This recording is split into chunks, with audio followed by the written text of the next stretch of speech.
Hi. Right, I thought I'd speak to you about diet, what you can eat, what you can't eat. Um, there's loads of stuff out there. There's loads of places you can go and you can look and you can see. When I see people and I just recommend for them that to actually investigate yourself because at the end of the day, you know what food you like to eat and what food you don't like to eat. And I can assure you, when some people have told me what they eat, it's like, oh no, that's not what you do. I'm not a dietitian, but I do know what to eat and what not to eat, and I do know that you do need a healthy diet. There's been loads of books that have been written about what you can and cannot eat. I know that there's somebody at the moment that's I've noticed them on Instagram that says my diabetes diet. I've not had a look at it yet myself, but I have noticed that. Diabetes.co.uk, they do a low carb management diet. And it's not a diet, it's just like a lifestyle changing. And that's what it's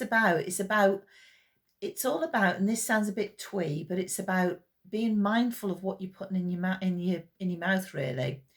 When Diabetes UK started, and they started off with their magazine that they used to come out, was called Balance. It probably still is called Balance, but I haven't seen one for a long, long time.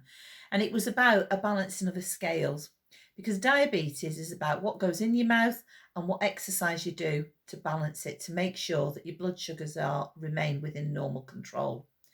Normal control for somebody with type 2 diabetes is always going to be about the HbA1c.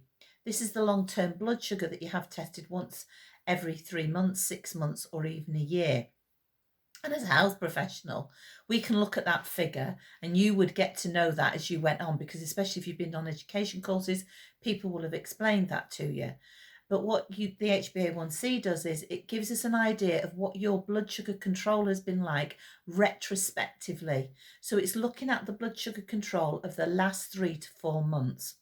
So when you come in for that day that you see your healthcare professional, or if you were coming to talk to me and you had your result in front of you, then that number on the day that you had your bloods taken, that was the first day of your next lot of like control. So every time you have that blood sugar taken, you've got to remember that it's gone, it's old, it's done, it's what you've done in the past. But it gives us an idea of how well controlled your diabetes is. It needs to be, the figures are that it has to be between 48 and 58 millimoles per mol. That used to be in old money. That was 6.5 to 7.5%.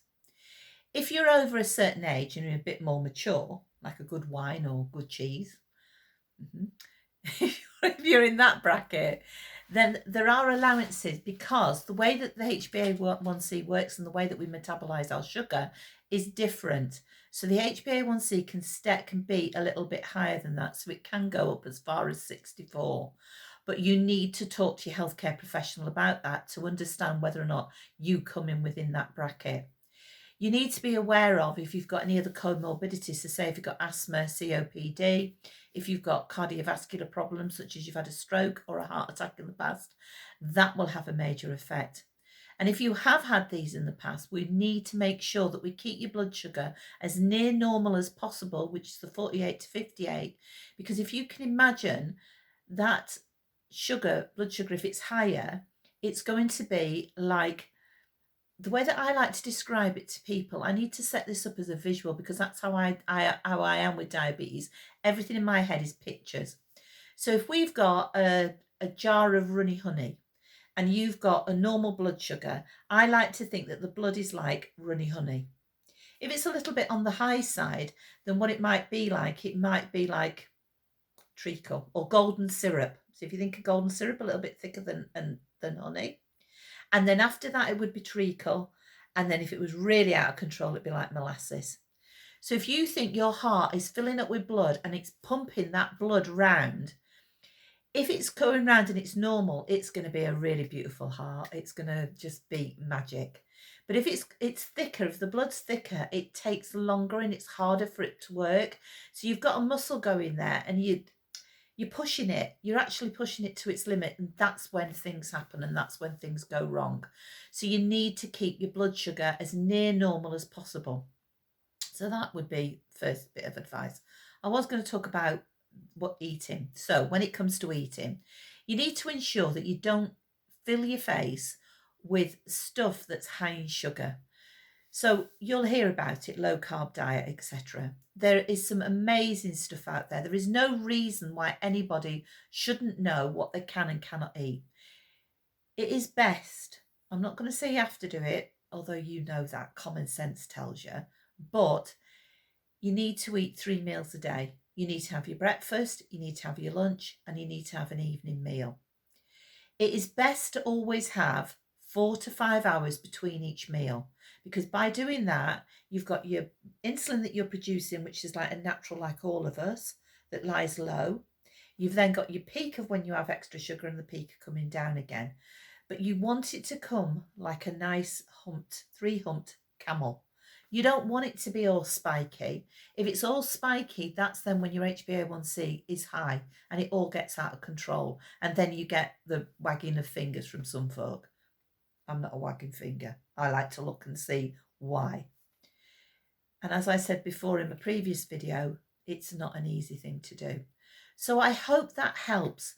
When it comes to eating, going out late for meals, I always say if you know that you're going to be going out and you're going to be eating later, so say if you have your lunch about 1, 2 o'clock, but you're going out for a meal and it's going to be like 8 o'clock at night that the table's booked for, then what you need to do is 5, 6, when you would normally have a light snack, just something just to stimulate the appetite.